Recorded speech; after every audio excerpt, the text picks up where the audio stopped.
The iron shackles bit into Alara's wrists as she knelt on the cold stone floor of the council chamber. 7 months pregnant, her swollen belly pressed against her thighs, the twins inside her shifting restlessly as if sensing their mother's terror. The torchlight cast dancing shadows across the assembled faces. Village elders, church officials, and at the center of it all, Bishop Alaric Ashford, his pale fingers wrapped around a burning torch. "This witch carries the devil's spawn." Alaric's voice echoed off the vaulted ceiling. "Burn them both, mother and unborn children, before the corruption spreads through Thornwood like plague through a dying body." The council murmured, some in agreement, others in uncertainty. Ilara kept her chin lifted, refusing to give them the satisfaction of seeing her fear, though her heart hammered so violently she thought it might burst through her ribs. Godric Blackthorn rose from his seat like a mountain coming to life. 6.5 feet of battle-hardened muscle, dark skin gleaming in the firelight, still wearing the black leather armor of a chief inquisitor, though he'd abandoned that calling months ago. The sword at his hips sang as he drew it, the sound cutting through the chamber like a knife through silk. "You want to burn my wife?" Godric said, his voice carrying the weight of absolute authority. "You'll have to kill me first." He moved to stand between Alara and the bishop, the blade held steady, not threatening, but promising. The message was clear. To reach her, Alaric would have to go through him, and that was a battle the corrupt bishop could not win. "You've been bewitched," Alaric shrieked, spittle flying from his lips. "She used dark magic to cloud your judgment, to turn the church's greatest hunter into her slave." Then it happened. Silver light exploded from Alara's pregnant belly, so bright that men threw their hands up to shield their eyes.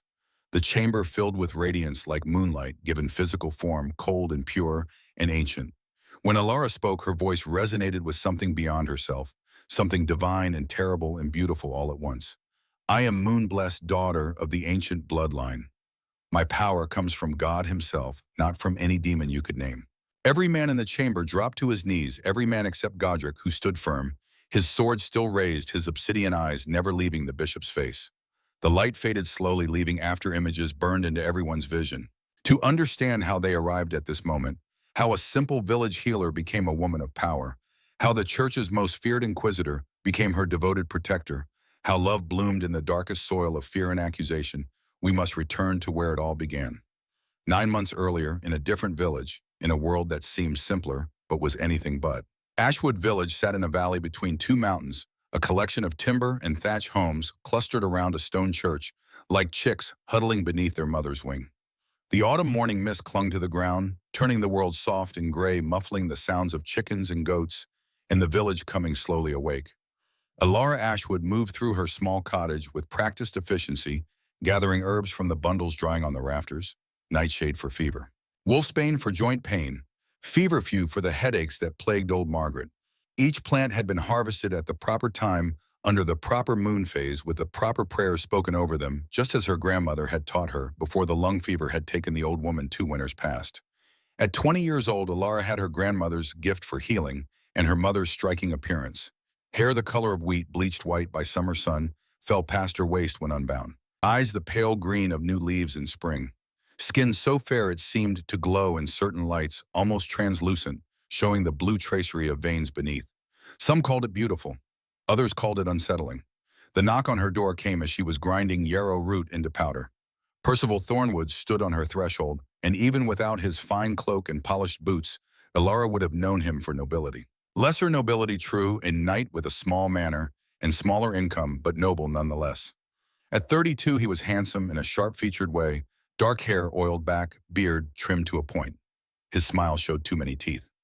"Mistress Ashwood," he said, executing a bow that was just slightly mocking. "I hope I'm not disturbing you." "I'm preparing medicines for the afternoon rounds," Alara replied, not moving from the doorway. She did not invite him in. "What do you need, Sir Percival?" "Direct as always." His smile didn't waver. "Very well, I'll be equally direct. I wish to make you an offer of marriage." The words hung in the air between them. Alara had known this was coming, had seen the way Percival watched her in the market square, the way his eyes followed her movements when she tended to the sick in the church courtyard, had heard the rumors that he'd been asking about her family, her prospects, her reputation. "I'm honored," she said carefully, "but I must decline." The smile froze on Percival's face. "Decline? Do you understand what I'm offering? You're a peasant girl with no dowry, no family name worth speaking. I'm offering to elevate you to nobility, to give you status and comfort and— I saw you last market day, Alara interrupted quietly, when Thomas the miller couldn't pay his taxes on time. I saw you have your men beat him in front of his children. I saw you laugh while they cried. Percival's expression hardened. The law may allow it. My conscience does not. Alara met his gaze steadily. I will not marry a man who finds pleasure in others' suffering. I'm sorry, Sir Percival, but my answer is no. The silence that followed was thick with tension. Percival's jaw worked, a muscle jumping in his cheek. When he finally spoke, his voice was soft, dangerous. You'll regret spurning me, Alara Ashwood. Mark my words. He turned and strode away, cloak billowing behind him. Alara watched him go with a sinking feeling in her stomach. She'd made an enemy today. But what choice did she have? Her grandmother had taught her to heal, yes, but had also taught her that some compromises corrupt the soul beyond any medicine's ability to cure. She returned to her work, trying to ignore the unease crawling up her spine. What Alara didn't know was that Percival Thornwood had served under Bishop Alaric Ashford for years, collecting donations from accused witches' families in exchange for lighter sentences. The arrangement was profitable for both men. When Alara rejected him, Percival saw an opportunity. Her land, her reputation, all could be his if Alaric played along. And the bishop never missed a chance to expand his holdings. 3 days later, the full moon rose fat and silver over Darkwood Forest. Alara moved through the trees with her basket over one arm and her grandmother's knife in her hand. The forest at night held no fear for her. She'd been gathering herbs here since childhood, knew every path and hollow, every place where the moonlight broke through the canopy to illuminate the forest floor. The nightshade grew best under the full moon. Something about the lunar influence intensified the plant's properties, made it more effective for breaking fevers. Her grandmother had explained the celestial mechanics once, the way the moon's pull affected not just tides, but also the water within living things, the sap in plants and blood in bodies. Alara knelt beside a cluster of the purple blackberries, whispering the old prayer in Latin as she harvested them. Benedict Domine has herbis ad sanitatem populi tui. Bless, O Lord, these herbs for the healing of your people. The words were ancient, passed down through generations of healers, a tradition older than the current church hierarchy that now deems such practices suspect. She was so focused on her work that she didn't hear the footsteps behind her until it was too late. Just as I thought, Percival's voice cut through the night, gathering poison plants under the full moon, chanting in tongues, witchcraft plain as day. Alara spun, her heart leaping into her throat.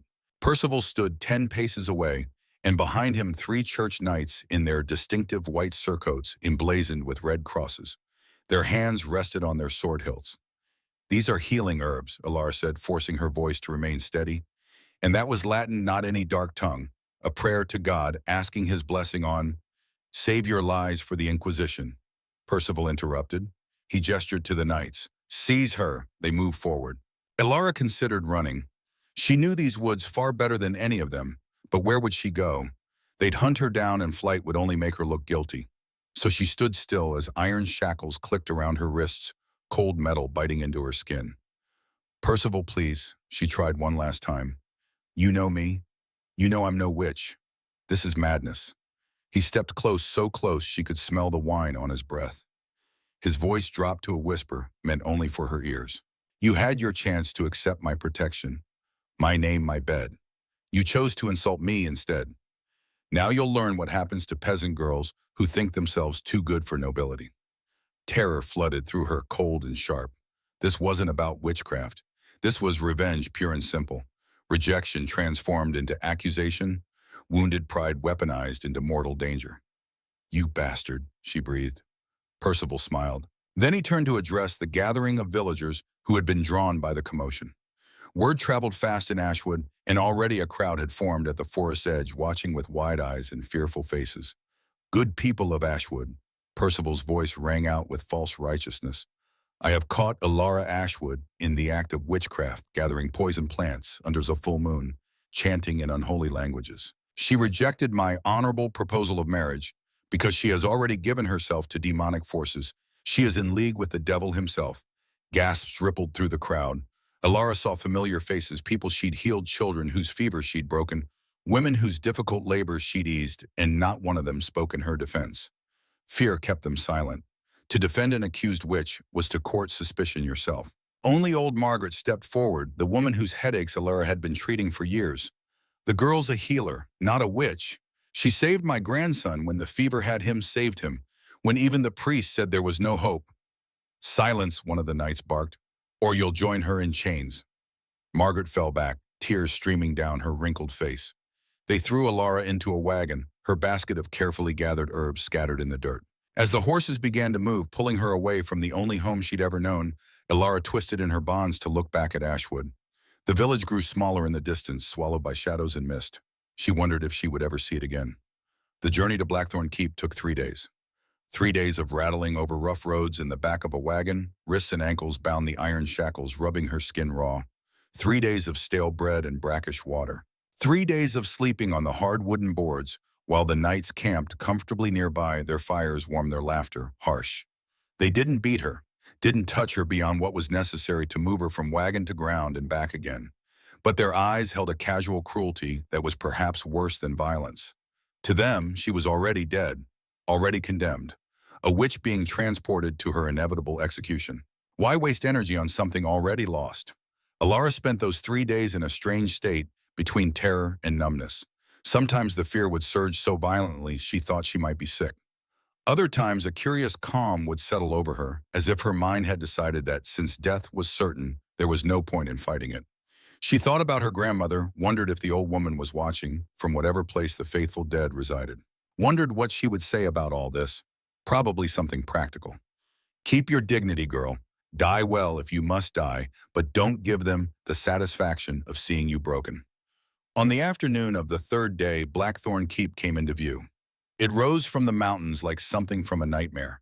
Black stone walls 40 feet high, massive and ancient, scarred by centuries of weather and war. Guard towers at each corner, pennants snapping in the wind. The gates were iron-banded oak, thick enough to withstand a battering ram, currently standing open, like a mouth ready to swallow her whole. This was the seat of the Inquisition in the Northern Territories. This was where accused witches came, and from which very few ever left, except as ash and charred bone. The wagon rattled through the gates into a courtyard that smelled of horses and smoke, and something else, something that made Alara's stomach turn, dread.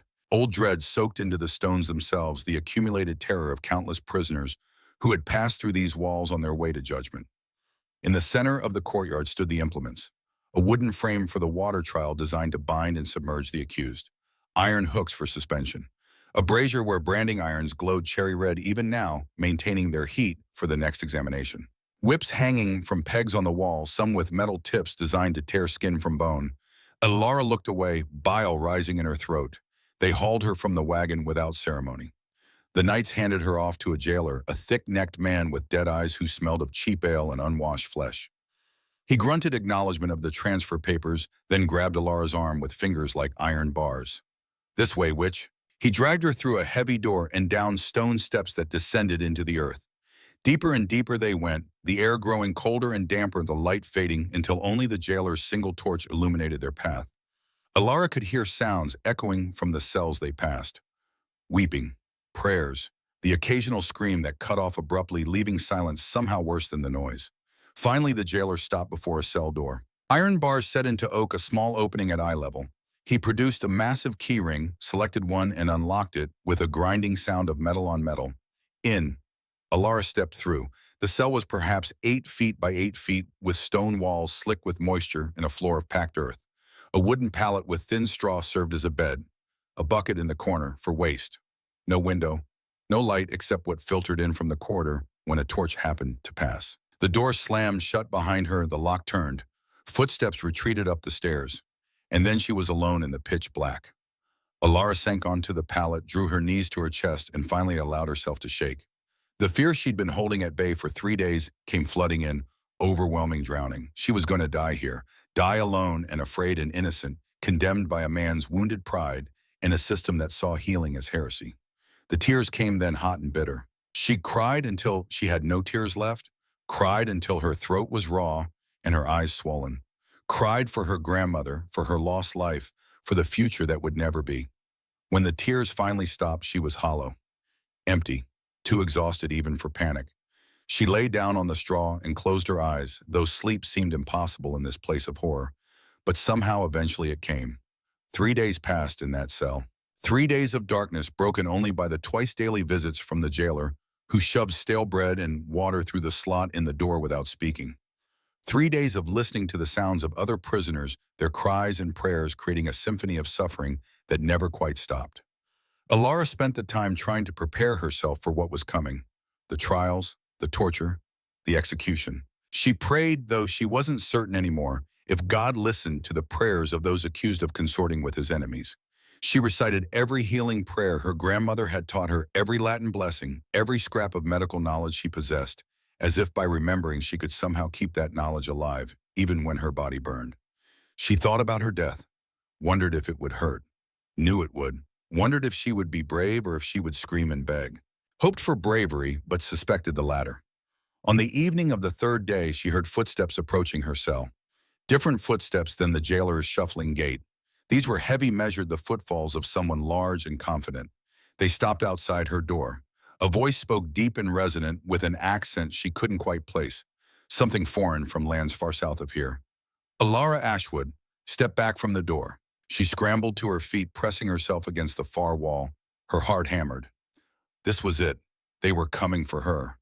The lock turned, the door swung open, and Godric Blackthorn entered her cell, filling it with his presence like shadow fills a room when you snuff a candle. He had to duck to pass through the doorway, and even then his shoulders nearly brushed both sides of the frame. In the torchlight from the corridor, Alara could see him clearly for the first time. 6.5 feet tall if he was an inch. Dark skin like polished mahogany, a rarity in these northern lands. Black hair cropped close to his skull. A face all hard angles and harsh beauty, high cheekbones sharp enough to cut a strong jaw shadowed with stubble, and eyes so dark they seemed to absorb light rather than reflect it. He wore black leather armor marked with silver insignia that proclaimed his rank Chief Inquisitor of the Northern Territories. A massive sword hung at his hip, the pommel wrapped in dark leather, worn smooth by countless hands. His body was a weapon, every muscle defined, every movement controlled. Scars marked his exposed skin, thin white lines against the umber flesh, testament to battles survived to a life spent hunting things that went bump in the night. This was no ordinary guard or village constable. This was the church's answer to the question of evil. This was judgment made flesh. Godric studied her for a long moment, his midnight eyes missing nothing. Alara forced herself to meet his gaze, though every instinct screamed at her to look away, to show submission, to make herself small and unthreatening. Finally he spoke. Alara Ashwood of Ashwood Village. I am Godric Blackthorn, Chief Inquisitor of this diocese. I have been assigned to determine the truth of your nature and the extent of your crimes against God and his church. His voice filled the cell, resonating off the stone walls. The accent was definitely southern, she realized. Moorish, perhaps. A warrior from distant lands who had somehow ended up in service to the church in these cold northern mountains. Alara wanted to speak, to protest her innocence, to beg for mercy. But her throat had gone dry as dust. All she could do was stare at this man, this giant who held her life in his hands as easily as she might hold a sparrow. Godric stepped closer, and she could see him more clearly now. The scars were extensive, she realized. A thin line across his throat that had missed his artery by a hair's breadth. A puckered mark on his left forearm where something had bitten or stabbed clean through. Burn marks on his right hand, old and silvered with age. This was a man intimately familiar with pain, both giving and receiving. You were found in Darkwood Forest at midnight, Godric said, his voice carrying the weight of accusation. Gathering nightshade and wolfsbane beneath the full moon. Witnesses report you were chanting in a language they did not recognize. What say you to these charges? Alara found her voice, though it came out as barely more than a whisper. I was gathering herbs for healing, my lord. My grandmother taught me which plants could ease fever, which could stop bleeding, which could help women through difficult childbirths. The words were Latin prayers asking God's blessing on the herbs. I am no witch, only a healer. Godric's expression didn't change. He circled her slowly, and Alara fought the urge to turn with him, to keep him in her sight. Showing fear would only make this worse. The church had long ago declared that any woman who practiced the healing arts without official sanction was trafficking with demons. A healer. Godric repeated his tone, suggesting he found the distinction meaningless. Tell me, Alara Ashwood, what language were you speaking over these herbs? What words did you utter? They were prayers, my lord. Old prayers my grandmother taught me. Benedict Domine has herbis et sanitatem populi tui. Asking God to bless the herbs with healing power. Old prayers. Godric stopped directly in front of her, so close she had to tilt her head back to meet his eyes. Or old spells. There is a difference, girl. One that means the difference between returning to your village or burning at the stake. The threat hung in the air between them, heavy and undeniable. Alara's hands trembled where they hung at her sides. She was acutely aware of how thin her dress was after days of wearing the same garment. Aware of how the cold had raised goose flesh on her skin. Aware of this man's sound, his power, his absolute authority over her fate.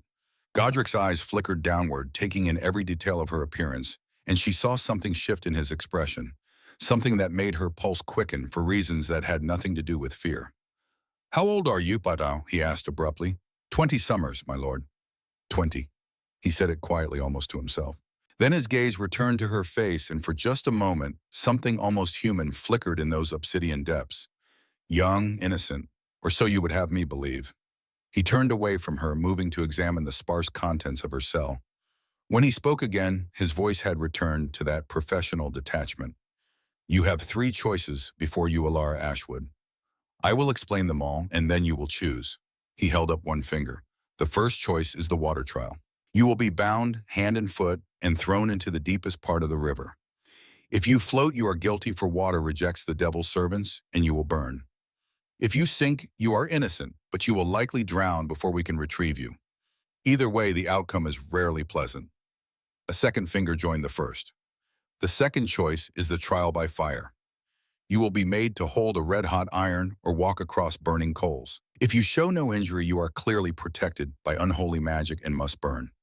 If you are injured," he shrugged, "the wounds usually fester and kill you slowly. Again, not pleasant." A third finger. "The third choice is confession. You admit your guilt in full, detailing every spell, every pact made, every sin committed against God and the church.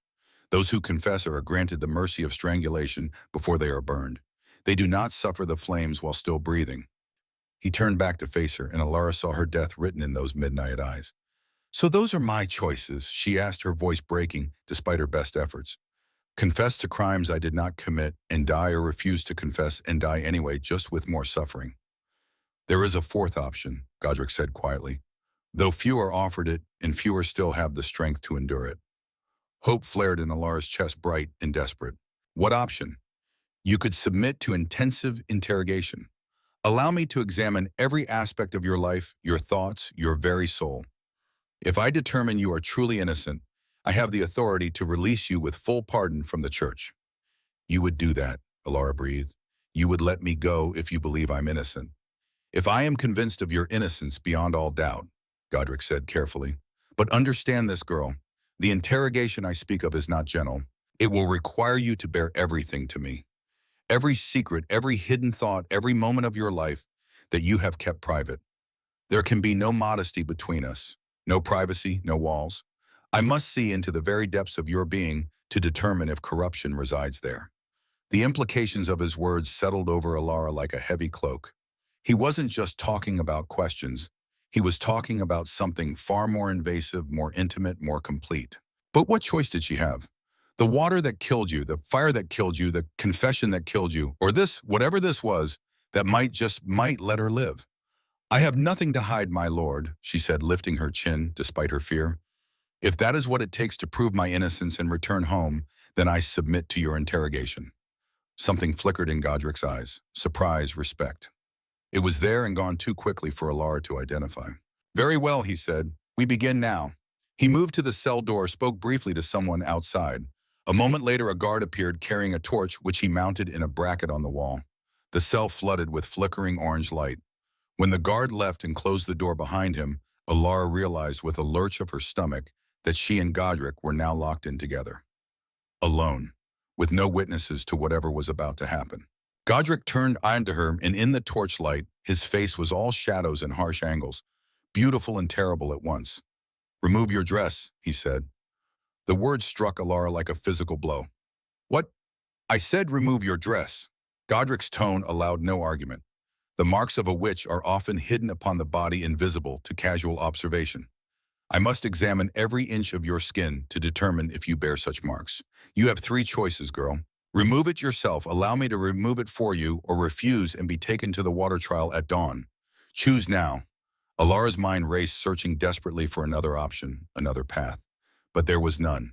She could see it in Godric's eyes and the set of his jaw. He would not be moved by tears or pleas. This was the price of the chance he offered total submission to his examination. With shaking hands, Alara reached for the laces of her dress. The fabric was rough against her fingers as she fumbled with the knots. Her hands shook so badly she could barely work them loose. The dress had been the same one she'd worn for 3 days through the journey and the imprisonment, and now it felt like the last barrier between her and complete vulnerability. She paused, gathering what little courage remained.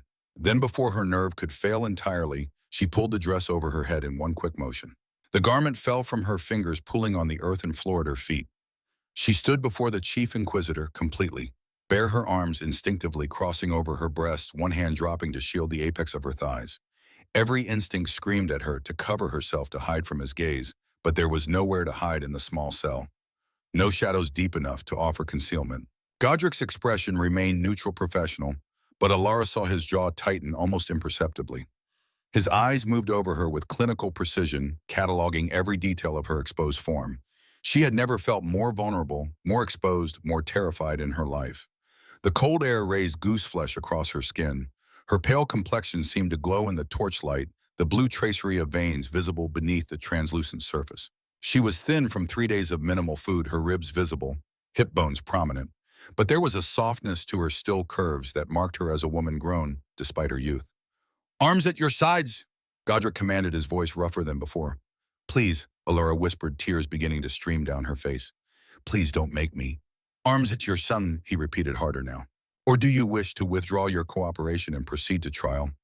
Slowly hating herself for her weakness, Alara lowered her arms. She kept her gaze fixed on the floor, unable to watch as Godric examined her, saw things no man should see before her wedding night. If she ever had a wedding night, if she survived this interrogation. She heard his footsteps, heavy boots against packed earth as he circled her again. Could feel his gaze like a physical touch burning across her skin. The air between them seemed to crackle with tension, with something she couldn't name but could feel in her bones. "Turn around," Godric said, slowly. Alara obeyed, rotating in place with her arms still at her sides. The humiliation was overwhelming. She felt more like livestock being inspected for purchase than a human being. When she completed the turn, she found Godric standing closer than before. Close enough that she could see the rise and fall of his chest beneath the leather armor. Could count the individual scars that marked his bronze skin. Could smell him, leather and steel, and something masculine that made her stomach flutter in a way that had nothing to do with fear. "No devil's marks," Godric said, his voice slightly strained. "No unusual blemishes or signs of corruption visible on the surface. Your skin is unmarked, save for a few childhood scars, a fall from a tree, if I'm reading them correctly. A burn on your left hand from touching a hot pot." "Then I can dress?" Alara asked hopefully, her voice small. "Not yet." Godric moved even closer, and Alara's breath caught in her throat. "There are other signs I must check for. Places where marks can be hidden, where only intimate examination will reveal them." His hand rose, and Alara flinched despite herself. But he didn't strike her. Instead, he held his palm a hair's breadth from her skin, close enough that she could feel the heat radiating from it. "I am going to touch you now," he said, his voice dropping lower, becoming almost gentle. "If you resist or refuse, the examination ends, and you go to trial. If you submit, if you allow me to complete my investigation, there is hope. Do you understand?" Alara nodded, not trusting her voice. "Say it aloud," Godric commanded. "I need to hear you consent." "I understand," she whispered. "I consent to the examination." "Good girl." His hand made contact with her shoulder, and despite the warmth of his skin, Alara shivered. The touch was not cruel or rough as she had feared. It was careful, almost reverent, as if he were handling something precious, rather than examining a suspected witch.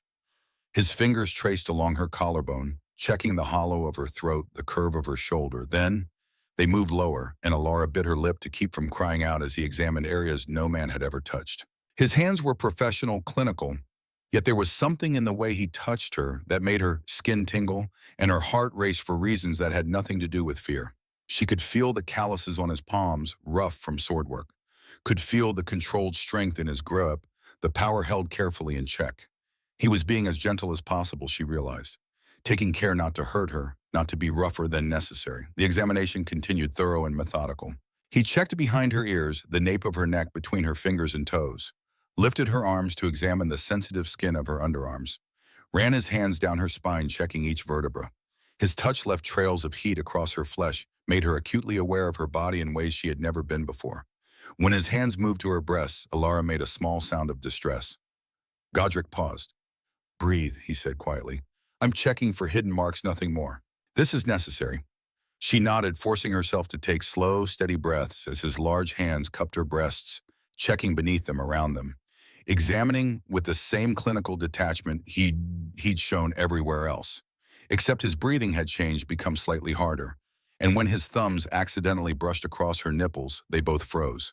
The touch had been unintentional, Alara was certain of that, but the effect was electric. Her nipples hardened immediately, a gasp escaping her lips before she could stop it. Godric's hand stilled, his jaw clenching visibly. "You're responding," he said, his voice thick with something that might have been accusation or might have been wonder. "Your body is reacting to my touch." "I cannot help it," Alara whispered, shame flooding through her. "The cold and now your warmth, Shh." His thumb moved again, this time deliberately circling the hardened peak. Alara's back arched involuntarily, another gasp escaping. "This is not just cold, this is arousal. Your body knows what it wants, even if your mind has not yet accepted it." His other hand slid down her stomach, fingers splaying across her flat belly. Lower still until his palm rested just above the apex of her thighs. He didn't move further, but the threat, or promise, was clear. "You are untouched." Godric observed, his voice rough as gravel. "A virgin, truly. This is evident in ways I need not detail. Yet your body responds to me like a woman who knows pleasure. Have you pleasured yourself, Alara? In the dark of night, alone in your bed, have you touched yourself as I am touching you now?" The question was so intimate, so mortifying, that Alara wanted to die. But she had promised honesty, complete honesty, and somehow with this man's hands on her body, with his obsidian eyes burning into hers, she found she could not lie. "Yes," she breathed. "Yes, I have touched myself." "Show me." The command was absolute. "Show me how you touch yourself when you're alone." "I cannot." "You can." Godric's hand remained where it was, warm and firm against her lower belly. "And you will if you want to pass this examination." "I need to see everything, Alara, every secret, every hidden desire." "Show me." Alara's hand trembled as she brought it to her breast, mimicking what Godric had done moments before. Her fingers found her nipple, circled it, and despite her embarrassment, pleasure sparked through her body. Her eyes fluttered closed. "Open your eyes," Godric commanded. "Look at me while you touch yourself." She forced her eyes open, met his gaze. His pupils were dilated, she noticed. His breathing was definitely harder now, no longer controlled. Whatever professional detachment he'd started with was cracking, fracturing under the weight of what was happening between them. "Lowers," he said. "Show me where else you touch." Alara's hand slid down her stomach, following the path his hand had taken, between her thighs to the place that ached with a strange hollow need. Her fingers found the small bundle of nerves that she'd discovered years ago, touched it the way she did in the privacy of her room, and pleasure jolted through her. "Good girl," Godric murmured. "Do you think of anyone when you touch yourself? So do you imagine a lover's hands instead of your own?" "Sometimes," Alara admitted, her voice breaking as her fingers continued their movement. "I imagine what it might feel like to be married, to have a husband's hands on me instead of my own, to be touched with love instead of in solitude." And now, Godric's free hand came up to cup her face, tilting it toward him. "Now that you have a man's hands on you, is it as you imagined?" "Better," Alara gasped, her hips moving involuntarily against her own hand. "So much better. I never knew it could feel like this." Godric made a sound low in his throat, something between a growl and a groan. His control was slipping. Alara could see it in his eyes, feel it in the tension radiating from his body. Whatever line he'd been trying to maintain between professional examination and personal desire was blurring, becoming indistinct. For Godric, something was happening that he'd never experienced in 10 years of interrogations. This girl, this terrified, innocent girl, was getting under his skin in ways that violated every principle he'd built his career on. He should stop, should call another inquisitor. But the thought of another man touching her, examining her, claiming her, it made something primal roar inside him. This wasn't just desire. This was something far more dangerous. This was the beginning of something he'd thought himself incapable of feeling. "Stop," he said suddenly, his voice rough. Alara's hand stilled immediately. She stood there, breathing hard, her body alive with sensations she'd never experienced before. Godric stepped back, putting distance between them, and she saw him fighting for composure. "You may dress," he said, his voice strained. "The physical examination is complete. You bear no marks of witchcraft on your body." Relief flooded through Alara, but it was mixed with something else. Something like disappointment, though she couldn't understand why. She bent to retrieve her dress, acutely aware of Godric's eyes following her movements. As she pulled the garment over her head, fingers still shaking, she heard him speak again. "Sit on the pallet. We have much ground to cover before dawn, and the interrogation has only just begun." Alara sat pulling her knees to her chest in a futile attempt at self-protection. Godric dragged the cell's single wooden stool closer, positioning it so he sat directly in front of her. Their knees were almost touching in the confined space. "Tell me about your grandmother," he said, his voice back under control, professional once more. "The one who taught you the healing arts. What else did she teach you?" And so the true interrogation began. For hours, Godric asked questions with relentless precision, probing every aspect of Alara's life. He wanted to know about her childhood, her family, her education, her friends. He asked about the herbs she gathered, making her describe in exhaustive detail what each was used for and how she prepared them. He inquired about the prayers she had been chanting, making her recite them word for word, while he listened with intense concentration, translating the Latin in his mind.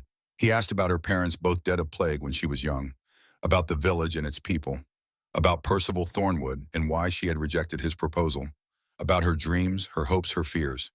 The torch in the bracket burned lower, then guttered out. Godric called for another, and the interrogation continued without pause. Alara's throat grew raw from talking, her voice hoarse from answering question after question after question. But Godric never seemed to tire. He sat there focused entirely on her, his shadow-dark eyes never wavering from her face as he cataloged every word, every gesture, every flicker of emotion that crossed her features. "You speak of your grandmother with great love," Godric observed during a brief pause. "Tell me, when did she die?" "2 winters passed," Alara said, fighting back the tears that always came when she thought of her loss. "She took ill with lung fever. I tried everything I knew to save her, every herb, every prayer, every treatment she had ever taught me, but nothing worked. She died in my arms, my lord, and with her last breath, she told me to continue her work, to help those who suffered as she had helped them." "And you have done so," Godric said, leaning forward slightly. "You have continued practicing these healing arts despite knowing the church forbids it." "I know no other way to help people," Alara said helplessly. "When a child has fever, when a woman bleeds too heavily after childbirth, when a man's wound festers and threatens his life, what am I to do? Watch them suffer when I have knowledge that could ease their pain. Watch them die when I might save them." "You could have gone to the church," Godric pointed out, "sought official sanction to practice your arts under their supervision." "I tried, Alara said, bitterness creeping into her voice. "I went to Bishop Alaric Ashford in the neighboring diocese. He told me that healing was God's work alone, that any woman who claimed to possess such knowledge was trafficking with demons. He said if I continued, I would burn. So I continued in secret, helping those who came to me in the dark of night, asking no payment, seeking no recognition. Only trying to do what my grandmother taught me was right." Godric was quiet for a long moment, his eyes searching her face. "You are either the most innocent woman I have ever interrogated," he said finally, "or the most skilled liar. I cannot yet determine which." "I speak only truth, my lord," Alara said, meeting his gaze directly despite her exhaustion. "I swear it on my soul." "Swearing on one's soul means little if one has already sold it to demonic forces," Godric countered. "But there is a way to test your claims, to determine beyond doubt whether you speak true or false." "What way?" Alara asked, though part of her feared the answer. Godric stood, his height once again dominating the small space. He reached into his armor, producing a small silver crucifix that gleamed in the torchlight. The craftsmanship was exquisite, the detail remarkable. "This was blessed by the Pope himself," he said, holding it up for her to see. "It has been used to test hundreds accused of witchcraft over the years. The devil cannot abide such holy artifacts. A witch, when confronted with this crucifix, will show her true nature through involuntary reaction. Fear, revulsion, pain, these are the signs that reveal corruption." He held it out to her. "Take it, Alara. Hold it in your hand and pray with me." Alara reached out without hesitation, taking the crucifix from Godric's palm. The metal was warm from his body heat, and she closed her fingers around it, feeling its weight, its solidity. She bowed her head and began to pray, the words of the Lord's Prayer flowing from her lips with the ease of long practice. Our Father who art in heaven, hallowed be thy name. Thy kingdom come, thy will be done on earth as it is in heaven. Godric's deep voice joined hers, creating a harmony in the small cell. His accent colored the Latin words, making them sound exotic and breathtaking. Alara prayed with all the fervor in her heart, pouring every ounce of her faith into the words. She begged God to show this inquisitor that she was innocent, that she deserved mercy, that she wanted only to live and help others. She prayed until tears streamed down her face, until her voice cracked with emotion, until there was nothing left inside her but raw, desperate hope. When the prayer ended, she opened her eyes to find Godric staring at her with an expression that might have been awe or might have been something else entirely. No pain, he asked, his voice oddly strained. No burning or discomfort? None, my lord? Alara held up the crucifix, her palm unmarked. I feel only comfort from holding it, only peace from the prayer. Godric took the crucifix back, his fingers brushing against hers in the exchange. The touch sent shivers through Alara's body, and she saw Godric's eyes darken in response. You confound me, Alara Ashwood, he said quietly. Every test I have applied suggests innocence. Your body bears no devil's marks. You hold holy objects without distress. You pray with genuine faith that no witch could counterfeit. Yet the evidence against you is damning. You were found in Darkwood Forest, a place known to be home to unsavory forces. You possess knowledge of herbs and their properties that surpasses what any village girl should know. And then there are the dreams. Alara's heart sank. She had told him about the dreams during the hours of questioning, the visions that came to her in sleep, showing things that had not yet happened, but often came to pass. She had thought perhaps he would dismiss them as coincidence, but clearly he had not. The dreams trouble you, she observed. They should trouble you, Godric countered. Prophecy is a gift granted only by God to his chosen servants. If you truly possess this gift, yet have received no calling from the church, no divine commission, then where does it come from? What source grants you glimpses of the future? I don't know, Alara said desperately. I never asked for these dreams. They simply come. Sometimes they help me save lives. I dreamed of a fire in the baker's house 2 weeks before it happened. I warned them, and they moved their children to sleep on the ground floor. When the fire started from an overturned candle, everyone survived because they were not trapped upstairs. Or, Godric suggested, his voice hard, you knew of the fire because you planned to start it yourself. You warned them to avoid suspicion, to appear innocent, while you worked your malevolent magic. No, Alara cried, standing abruptly and forgetting her place in her desperation to be believed. No, I would never harm anyone. Everything I have done has been to help, to heal, to save. Why can you not see that? Godric rose to meet her, his height forcing her to crane her neck back to maintain eye contact. They stood toe to toe in the small space, the air between them crackling with tension. Because I have seen evil disguised as good too many times before, he said, his voice rough with emotion. I have watched witches charm and deceive, appearing as innocent maidens, while they worked corruption and ruin. I have learned not to trust appearances, not to believe protestations of innocence, not to let beauty and tears sway my judgment. But I am not those women, Alara said, her own hands coming up to grip his forearms without thinking. I am not evil, not corrupt, not a witch. I am just a girl who wants to help people and stay alive. Please, my lord, please believe me. They stood frozen like that, her hands on his arms, his gaze locked with hers. The torch flickered, sending shadows dancing across the walls.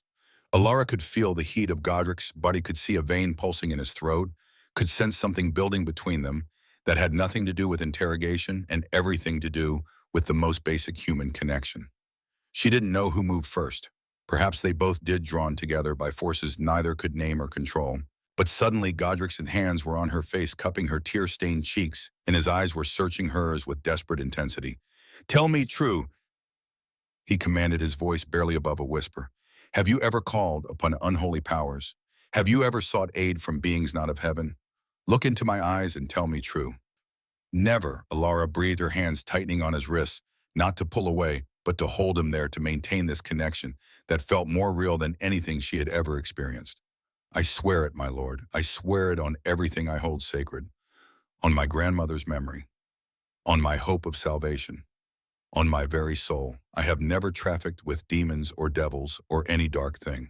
Everything I am, everything I know, everything I can do, it all comes from God and the knowledge passed down through my family.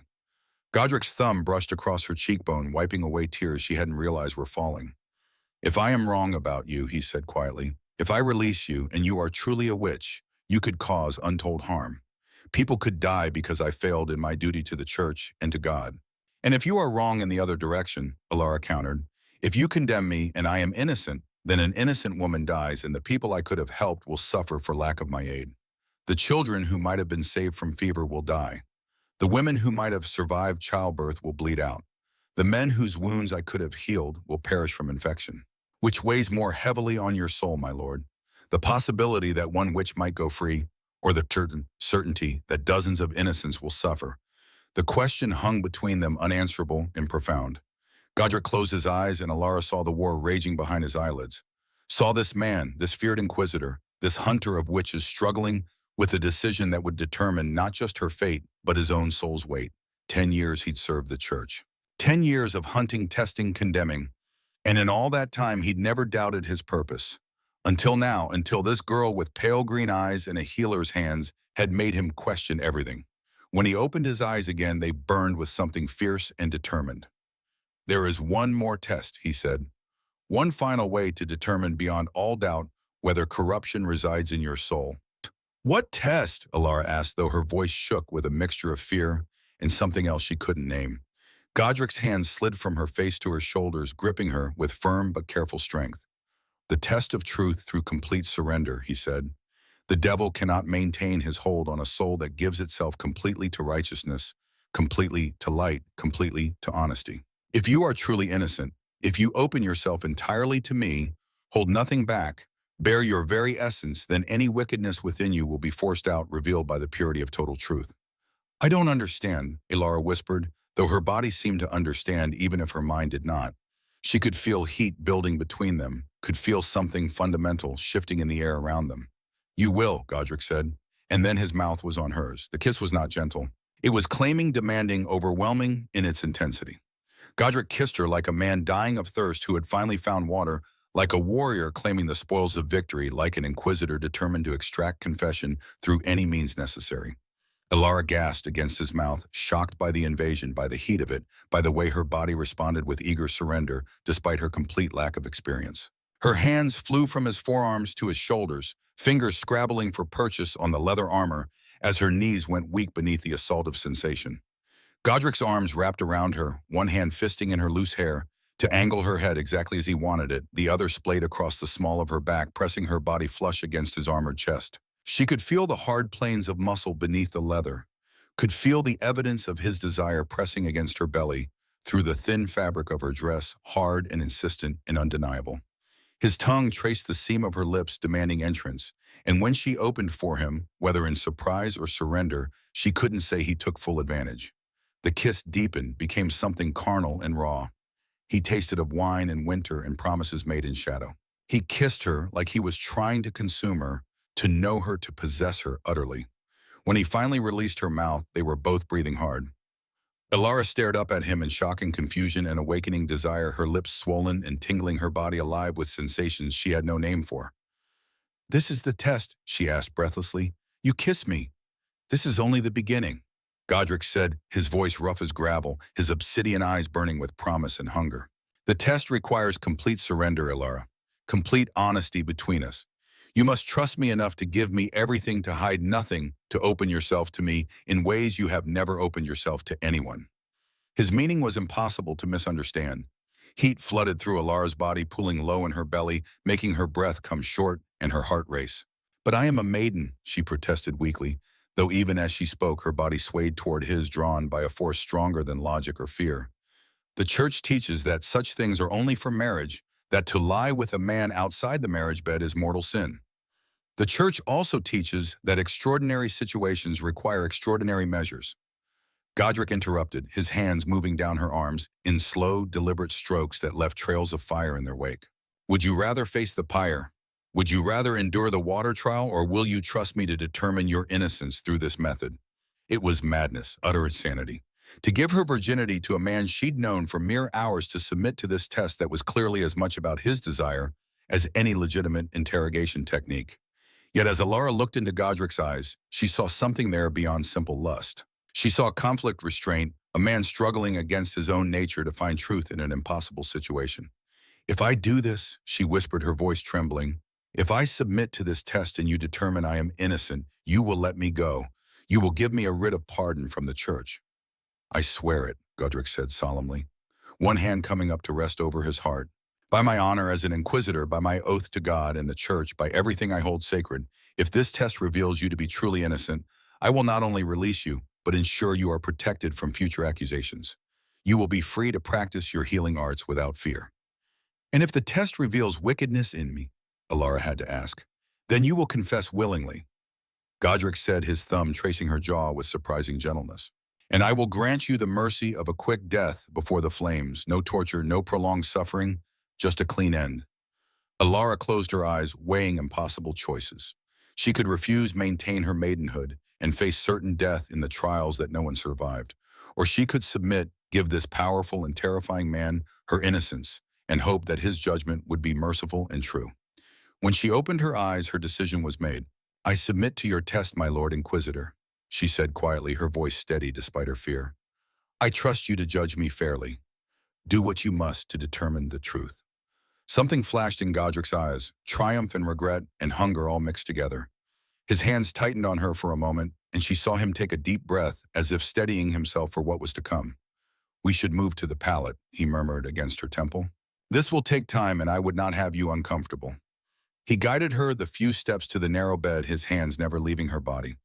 When the backs of her knees hit the edge, she sat looking up at him with wide eyes. The torchlight played across his features, making him appear both beautiful and dangerous, a shadowed angel come to test her faith in her flesh. Godric began removing his armor with practiced efficiency. The leather chest piece came off first, revealing a shirt of dark linen beneath. Then the bracers on his forearms, the belt that held his sword. Each piece was set aside carefully, methodically, until he stood before her in just a shirt and dark breeches. Even partially clothed Godric was magnificent. The linen shirt was open at the throat, revealing a glimpse of his powerful chest, the umber skin marked with scars and old wounds. His arms were thick with muscle, the kind that came from years of wielding heavy weapons. Everything about him spoke of strength of power held carefully in check. As if reading the question in her eyes, Godric pulled the shirt over his head, and Alara couldn't stop the small sound that escaped her throat. His torso was a work of brutal art, all hard muscle and smooth mahogany skin, marked with the history of his violent life written in scar tissue. A puckered mark on his left shoulder where something had stabbed clean through. The thin white line across his ribs where a blade had come too close. Burn marks scattered across his right side, old and silvered with age. Dark hair dusted his chest and arrowed down past the waistband of his breeches, disappearing into shadowy promise. "You may look," Godric said, a hint of amusement in his voice, despite the tension thrumming through him. "In fact, I want you to look. I want you to see what will claim you, to understand what you are submitting to." He was giving her a chance to refuse, Alara realized. Despite everything, despite his power over her and the impossible situation they found themselves in, he was offering her one last opportunity to change her mind. But Alara didn't want to change her mind. Whether it was madness or desperation or something else entirely, she wanted this. Wanted to know what it felt like to be touched by a man, to be desired to give herself, even if the circumstances were far from ideal. "I want this," she said, her voice stronger than she expected. "I want you to touch me. I want to submit to your test." Godric's eyes darkened with hunger at her words, and he moved to kneel before her on the cold stone floor, bringing his face level with hers. Up close, she could see the fine lines at the corners of his eyes, the silver just beginning to thread through his black hair at the temples. He was older than her by a decade, yes, but in his prime, powerful and vital and utterly masculine. "Then let the interrogation continue," he said, and kissed her again. This time Alara was ready for it. She opened for him immediately, her tongue meeting his in a tentative dance. Her hands came up to touch his bare chest, fingers splaying across the warm skin, feeling the steady thud of his heart beneath her palm.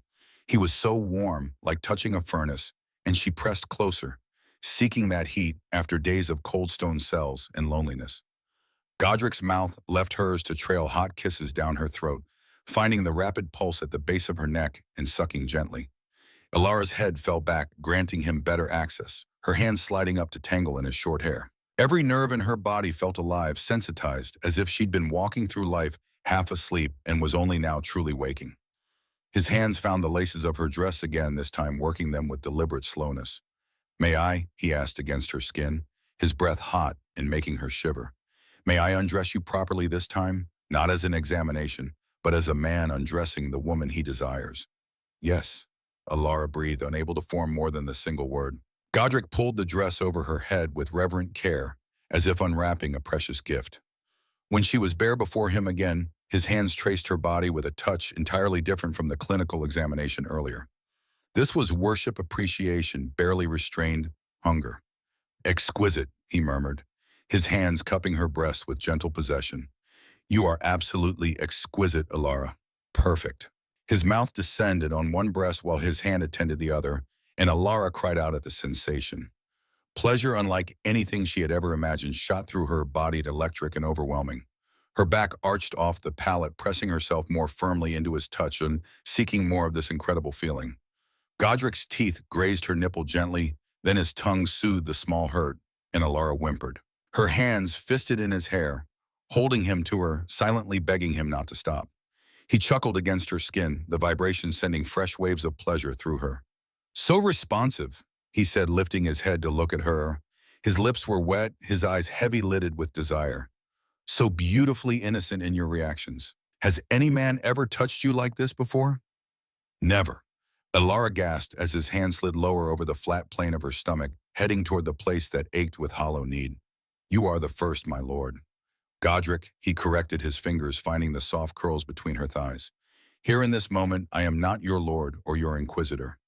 I am simply Godric, a man who wants you more than his next breath. Say my name. Godric, Alara whispered and was rewarded with his fingers parting her folds, exploring with careful curiosity. You're wet, he observed, wonder in his voice. Already so wet for me. Your body knows what it wants, even if your mind hasn't caught up yet. His fingers found that bundle of nerves she'd discovered years ago, the one that brought pleasure when touched, and circled it with maddening gentleness. Alara's hips lifted off the pallet, seeking more pressure, more friction, more everything. Tell me, Godric commanded, his fingers never ceasing their torturous movement. When you touched yourself in the darkness of your room, when you brought yourself pleasure, what did you think about? What fantasies filled your mind?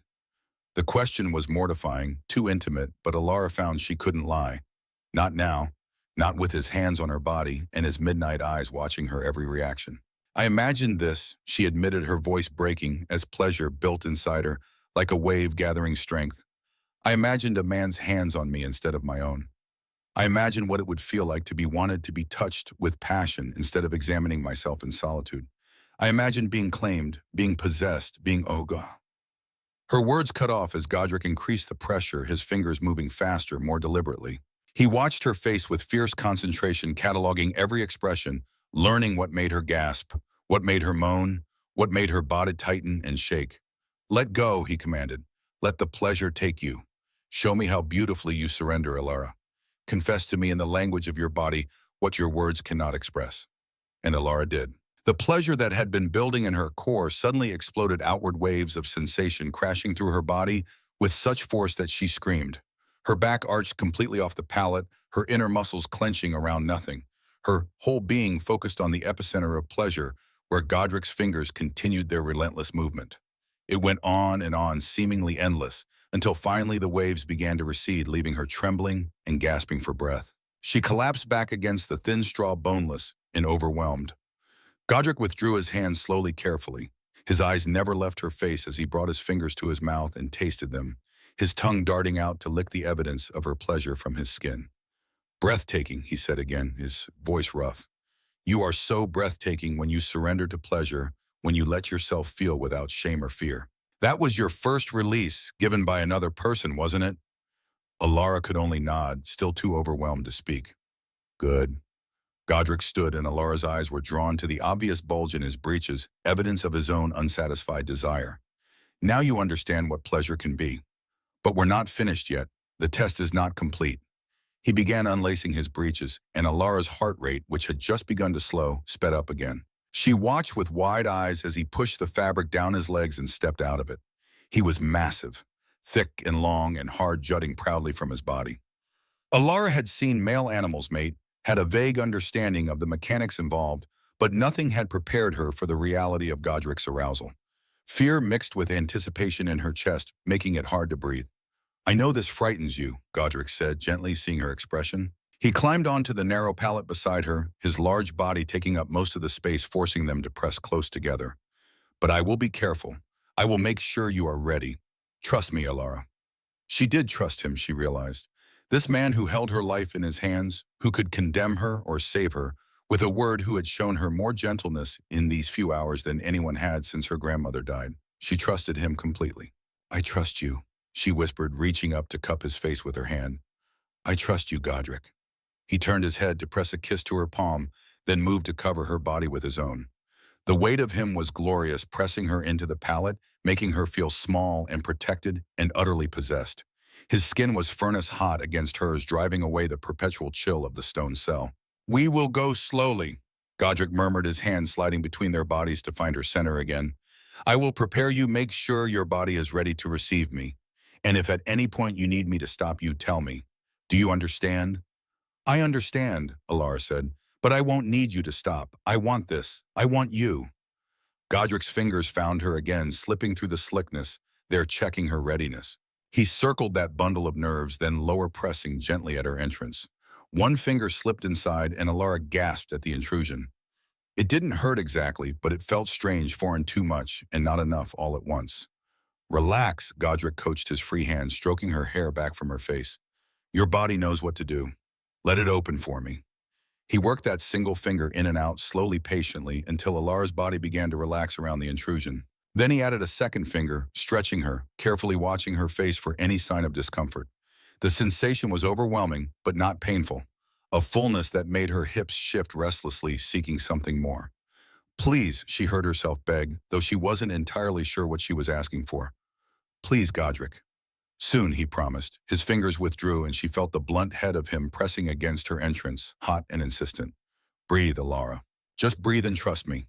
He pushed forward slowly, so slowly, giving her body time to adjust to his invasion.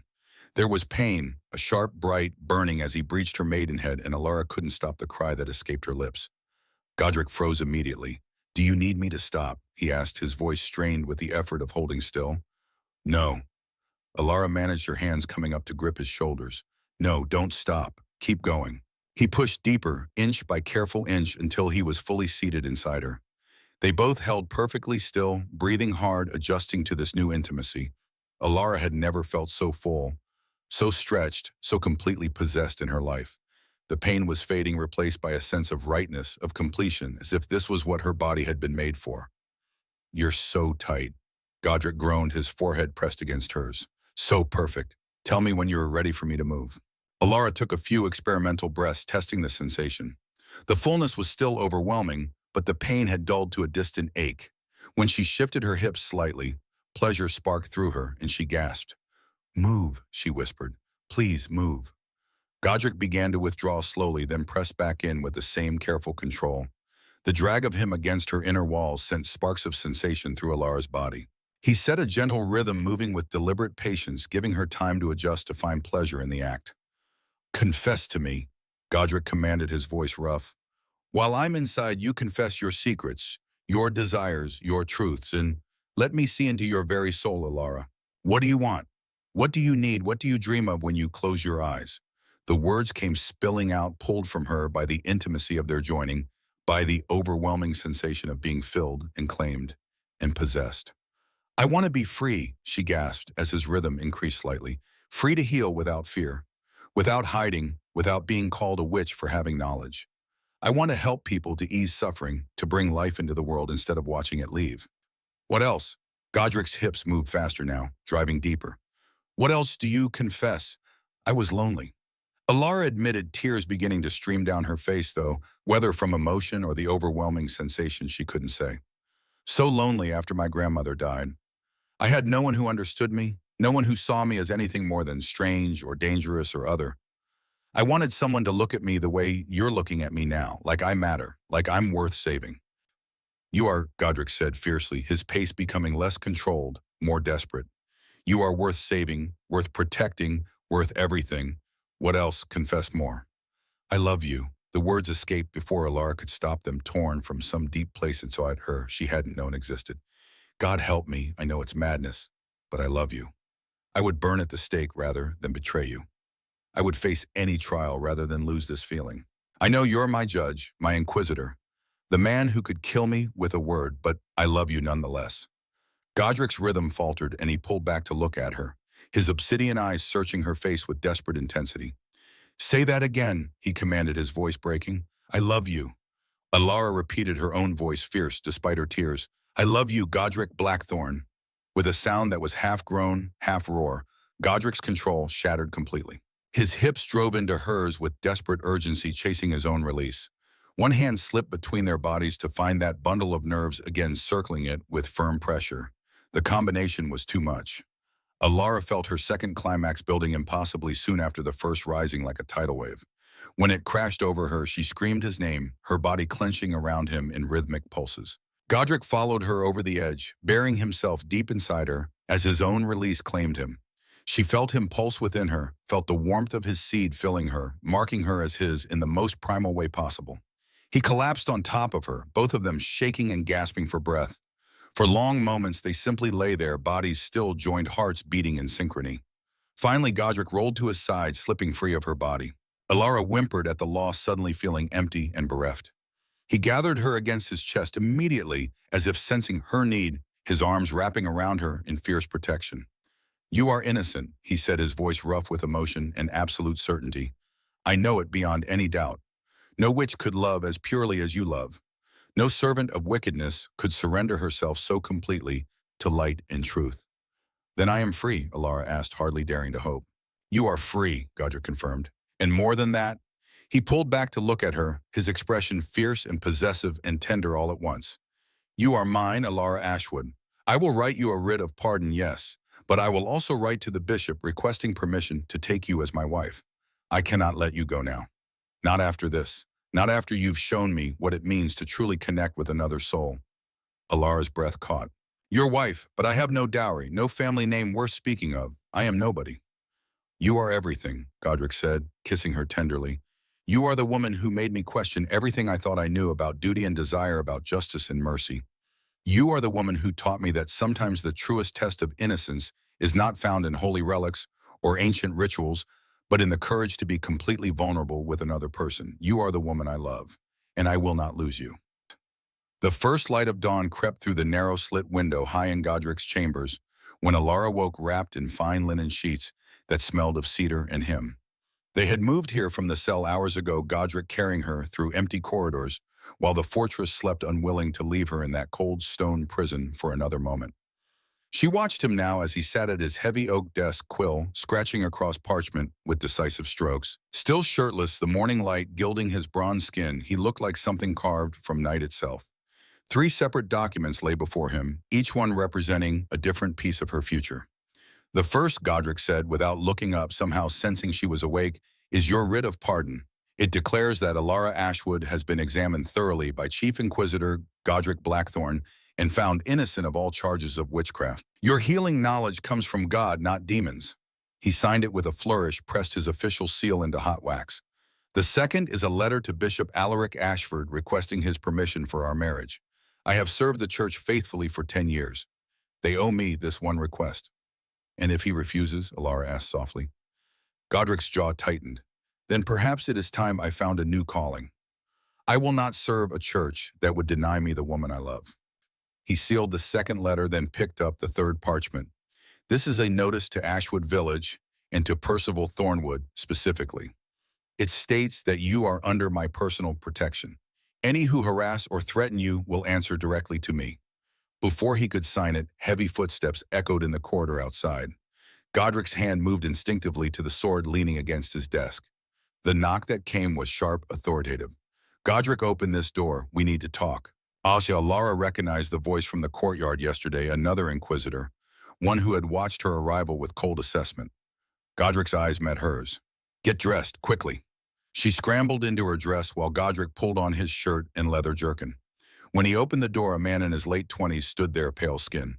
Norman features, the same black armor, marking him as an inquisitor. His eyes swept the room, taking in the rumpled bed, Alara's flushed face, the documents on the desk. Thaddeus, Godric said evenly. This is unexpected. Is it?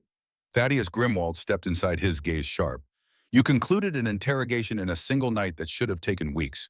You've written a pardon for a woman accused by a nobleman. And unless I'm very much mistaken, you've betted her." The words hung in the air like an accusation. "I determined her innocence through methods that are none of your concern," Godric said, his voice hard as stone. "I am Chief Inquisitor. I have the authority to bed prisoners," Thaddeus interrupted. "That's not authority, Godric. That's corruption." Alara flinched at the crudeness, but Godric's expression never changed. "Mind your tongue. You're speaking about my future wife." Thaddeus's eyebrows rose. "Your wife. Mother of God, you've lost your mind." "Perhaps." Godric crossed his arms. "Or perhaps I've finally found it. What do you want, Thaddeus?" The younger Inquisitor was quiet for a long moment, studying them both. Then something in his expression shifted, became less hostile and more understanding. Thaddeus and Godric had trained together a decade ago, back when both were young Inquisitors full of righteous fire. They'd hunted side by side for 3 years before Thaddeus married and settled. They'd remained brothers in all but blood, which was why Thaddeus's arrival, now checking on his old friend's shocking decision, made perfect sense. "I want to make sure you know what you're doing. I want to make sure this girl isn't manipulating you." "I'm not," Alara started, but Godric held up a hand. "Let him speak." Thaddeus turned to Alara directly. "What methods did he use to examine you? What tests did he perform?" Alara lifted her chin, meeting his gaze steadily. "He tested me with a crucifix blessed by the Pope. I held it without pain and prayed in Latin.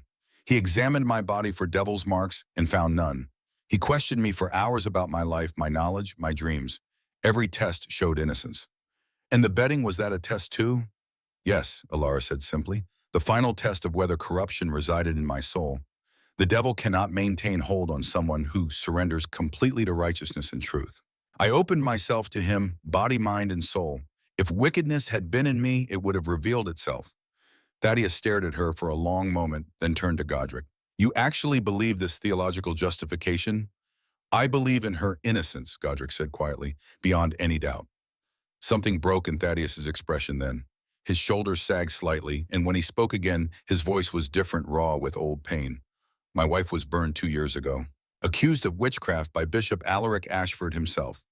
I was away on church business, couldn't defend her. When I returned, all that remained were ashes." Alara's heart clenched. "I'm so sorry. I discovered later that Alaric wanted our land. The witchcraft accusation was fabricated, the witnesses paid. She was innocent." Thaddeus's hands curled into fists. "I've been gathering evidence of his corruption ever since. But he's powerful, protected. I've had to move carefully." "Why are you telling us this?" Godric asked.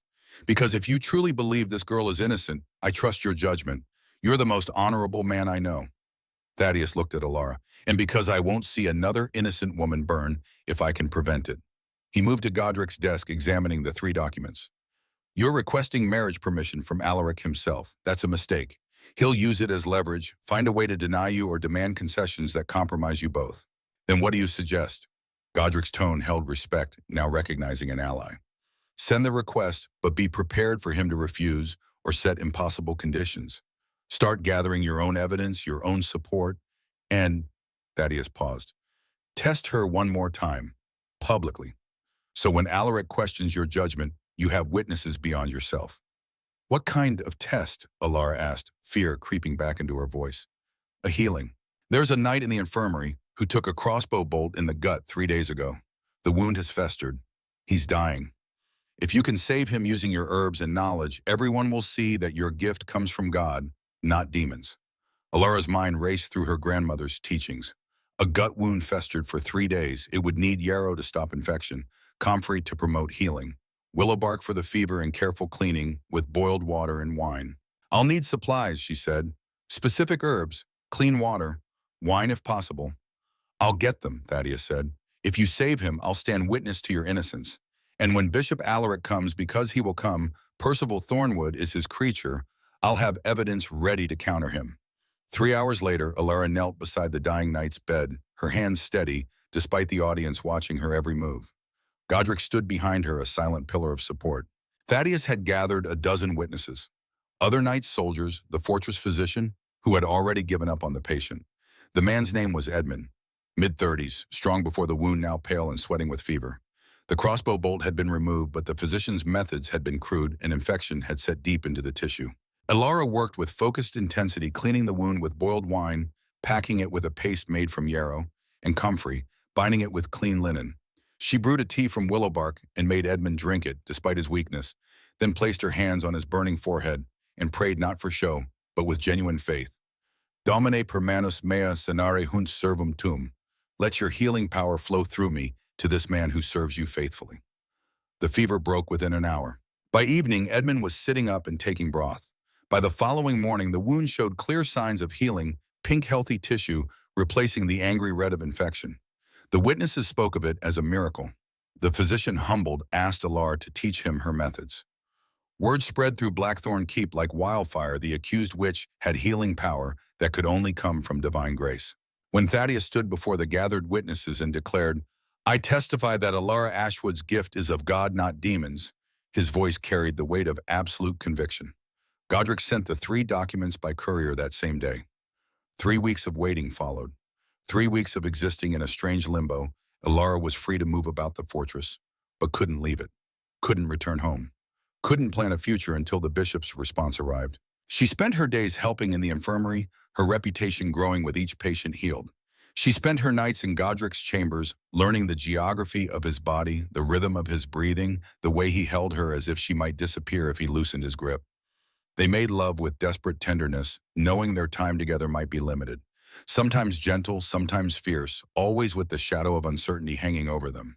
"What if he says no?" Alara whispered one night, her head on Godric's chest, listening to his heartbeat. "Then we run," Godric said simply.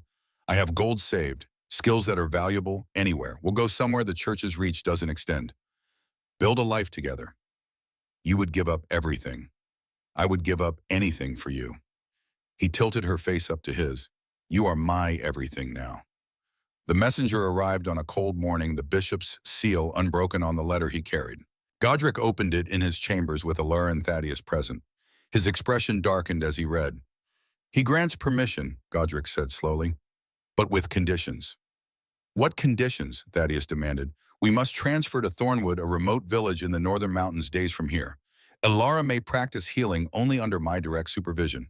We must report every 6 months on any suspicious activities. And there's a handwritten addition from Alaric himself." He showed them the final line written in a different hand. "I will be watching. One misstep and both of you burn." "It's a trap," Thaddeus said immediately. "He's isolating you, putting you somewhere he can visit without witnesses, where he can fabricate evidence." "I know what it is," Godric interrupted, "but it's also permission. Legal documented permission for our marriage. He can't later claim it was invalid." "You're going to accept," Alara said softly, reading his expression. "We're going to accept," Godric corrected, taking her hand. "Together, we'll go to Thornwood, build a life there, and we'll be ready when Alaric makes his move, because he will. Men like him always do." "Then I'm coming with you," Thaddeus said. "I'll request transfer to a nearby parish. You will need allies when the time comes." "Why?" Godric asked. "Why risk yourself for us?" "Because I couldn't save my wife. But maybe I can help save you both. Maybe that's the only redemption I'll ever get." They were married 3 days later in the fortress chapel. Thaddeus stood witness along with the fortress chaplain and a handful of knights Godric trusted.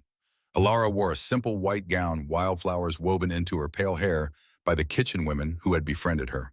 When Godric took her hands and spoke his vows, his voice was steady and sure. "I, Godric Blackthorn, take you, Alara Ashwood, to be my wife. I vow to protect you, to honor you, to love you all the days of my life. Before God and these witnesses, I claim you as mine." Alara's voice was just as steady. Alara Ashwood, take you, Godric Blackthorn, to be my husband. I vow to stand beside you, to support you, to love you all the days of my life. Before God and these witnesses, I give myself to you." The chaplain pronounced them man and wife, and when Godric kissed her, it was tender and fierce and full of promise. That night, he made love to her as his wife for the first time, and it felt different somehow, more sacred, more permanent. Afterward, as she lay in his arms, he pressed his teeth gently to her throat. "May I?" he asked softly. "May I mark you as mine where everyone can see?" "Yes," she breathed. He bit down carefully, not breaking skin, but leaving a clear mark, a bruise that would last for days. His mark, his claim, his wife. "You're mine now," he murmured against her throat. "Forever." "Oh, forever," Alara agreed. The journey to Thornwood took 2 weeks through mountain passes and ancient forests. They traveled with a small escort, 4 trusted knights, and Thaddeus, who had indeed secured transfer to a parish 2 days' ride from Thornwood.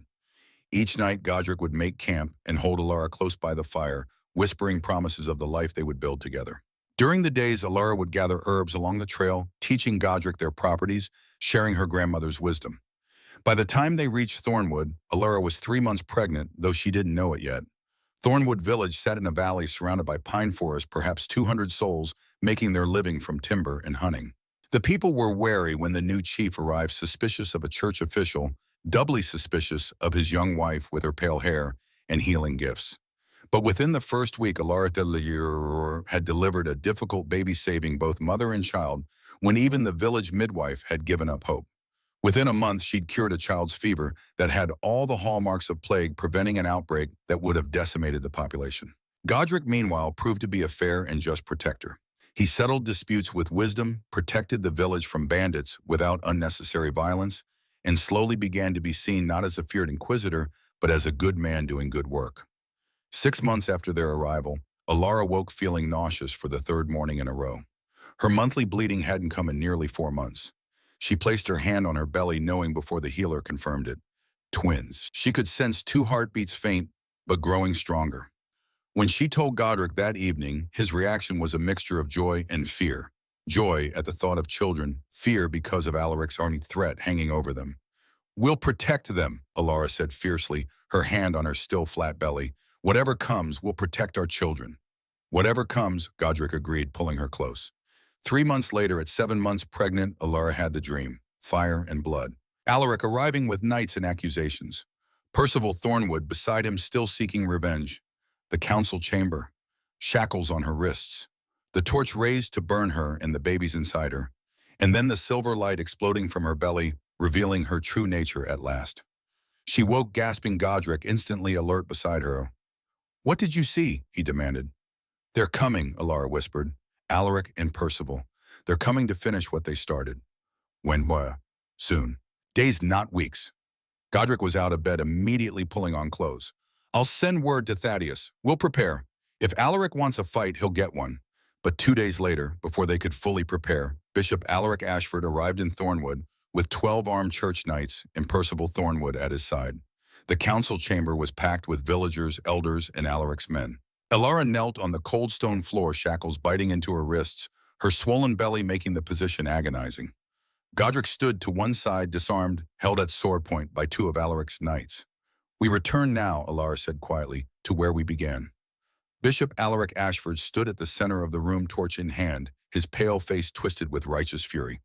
"I have received disturbing reports," he announced, "that Godric Blackthorn, once the church's most faithful servant, has been corrupted by witchcraft, that the woman he calls wife has used dark magic to cloud his judgment and lead him into sin."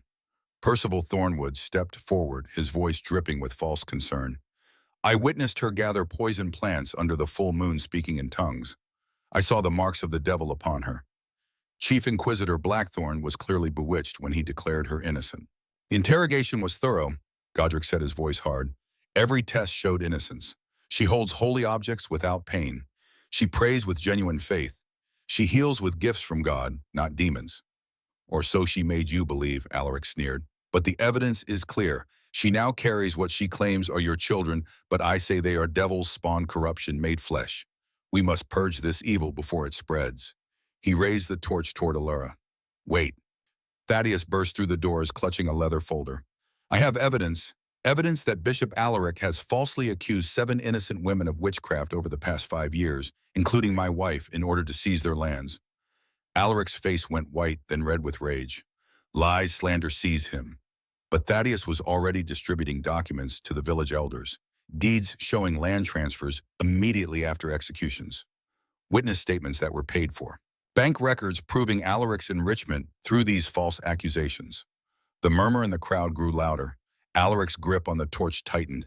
"It doesn't matter," he shrieked. "This witch still carries demons. I will burn her, and the abominations inside her, and the church will—" "The church will do nothing," a new voice interrupted. Another bishop entered the chamber, flanked by church officials. "I am Bishop Wilhelm from the capital. We've been investigating Alaric's activities for months. Thaddeus Grimwald sent us his evidence weeks ago. We came to witness this confrontation personally." Alaric's torch wavered. "You have no authority here." "We have every authority. You are relieved of your position, Alaric Ashford.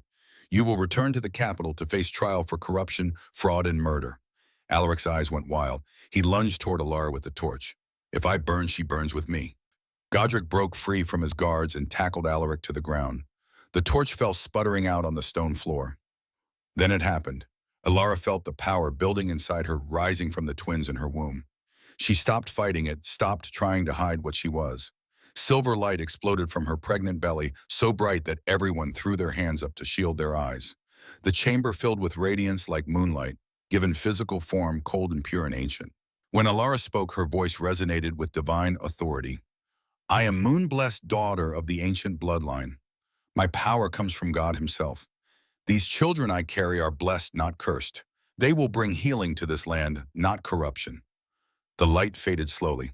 Every person in the chamber had dropped to their knees, even Bishop Wilhelm, his face filled with awe.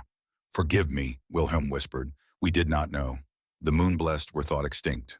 Alara's eyes found Percival Thornwood still kneeling, his face ashen with terror. Percival Thornwood, she said, her voice carrying that divine resonance. You accused me falsely out of wounded pride. You conspired with a corrupt bishop to see me dead. You are banished from these territories forever. If you return, you will be executed for false witness and attempted murder. Percival was dragged away, screaming threats that no one listened to. Alaric was shackled and taken into custody. As he was led past Godric, he spat, You chose her over the church. You'll regret. I chose love over cruelty, Godric interrupted quietly. I chose mercy over blind judgment, and I will never regret it. When the chamber finally cleared, Godric helped Alara to her feet, his hands gentle on her swollen belly. Are you all right? Are the babies? We're fine, Alara assured him, though she was trembling with exhaustion. We're all fine. Bishop Wilhelm approached them carefully. The church owes you both an apology. The moon-blessed were hunted to near extinction centuries ago out of fear and ignorance. We should have recognized the signs. Your children, they will be protected. I will ensure it. He turned to the assembled villagers. Let it be known throughout the land, Alara Blackthorn is moon-blessed, chosen by God.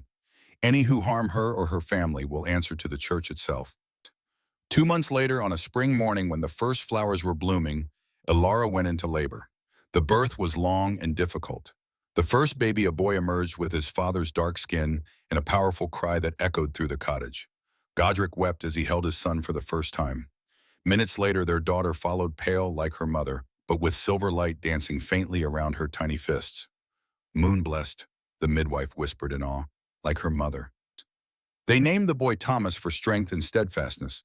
The girl they named Sarah for the grandmother who had started it all with her healing gifts. News traveled fast. Within weeks, they heard that Bishop Alaric had been tried, convicted of corruption and murder, and executed. Percival Thornwood had tried to return to the Northern Territories and been killed by border guards. The threats were ended. The danger was past. Thaddeus was appointed the new bishop of the Northern Territories. His first act was to reform the church's policies on healing women. Those with genuine gifts would no longer be persecuted, but trained and honored. 20 years later, Alara stood in the doorway of their cottage, watching as her grown children treated the sick in the village square. Thomas had become a healer like his mother, gentle despite his size, his strong hands bringing comfort to the suffering. Sarah's gifts had manifested fully at puberty, prophetic dreams and healing light just like her mother. She now trained new generations of healers in the Reformed church schools that honored such gifts instead of condemning them. Godric Silver, threading liberally through his hair, now joined Alara. His body bore new scars from protecting their village over the years, from bandits, from predatory animals, from one last attempt by corrupt officials to extort the people. But his eyes still held that same fierce love when he looked at her. We did well, he said simply, his arm around her waist. We did, Alara agreed, leaning into his embrace. Their story had started with accusations and fear, with a desperate test in a cold stone cell. But it had become something else entirely, a legacy of healing, of justice, reformed, of love, that had transformed not just 2 lives, but an entire region's understanding of divine gifts. From accused to exalted, from prisoner to matriarch, from interrogation to eternal devotion. In the village square, a young girl with healing hands asked Sarah, How did your mother become moon-blessed? Was she born with the power? Sarah smiled. The power was always within her, but it was love that brought it forth, love and the courage to surrender completely to truth. She glanced back at the cottage where her parents stood still, wrapped in each other's arms after all these years. Sometimes, Sarah continued, the greatest magic is simply refusing to let fear win. My mother was accused, imprisoned, examined, and nearly executed. But she never stopped believing in truth. And my father, the man sent to condemn her, he never stopped searching for it. Together they changed the world. The children listened rapt as the story was told once more. The story of the healer and the inquisitor, the accused witch and the man who loved her, the confession that changed everything. And in the cottage doorway, Godric tilted Alara's face up to his. I love you, he said, as he had every day for 20 years. And I love you, Alara replied, forever. They kissed as the sun set over Thornwood, painting the sky in shades of silver and gold. Their confession had changed everything, and they would not change a single moment.